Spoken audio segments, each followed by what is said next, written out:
আল্লাহর কসম করে বলছি, যেই বাসায় কোরআন তেলাওয়াত নিয়মিত হয়, আওয়াজ করে, শব্দ করে, ওই বাসায় ব্ল্যাক ম্যাজিক দুষ্ট জিন থাকতে পারে না।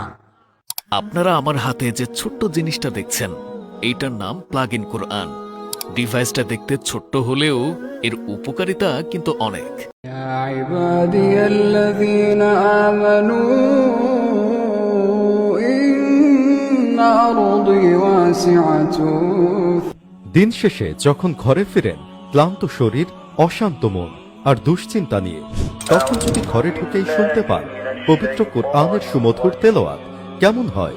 দেখবেন আওয়াজটা যেন সরাসরি হৃদয়ে লাগে। মনে হয় আল্লাহ ঘরটাকে কবুল করে নিয়েছেন। শুধু ইলেকট্রিক সকেটে প্লাগ দিন আর শুরু হয়ে যাবে পবিত্র কোরআনের তেলাওয়াত ইনশাআল্লাহ। এটি চলবে দিনরাত অবিরাম, এমনকি 1 বছরও বন্ধ না করলে তেলাওয়াত থামবে না। ড্রিম লাইটের কোমল আলো তেলাওয়াত চালু করুন আর ঘুমিয়ে পড়ুন আল্লাহর বাণীর সুরে। এই এক ডিভাইসেই পাবেন রুকিয়া, দোয়া, হাদিস, জিকির ও শিশুদের সুরক্ষার আয়াত। এর সাউন্ড ও লাইট আপনি নিজেই নিয়ন্ত্রণ করতে পারবেন।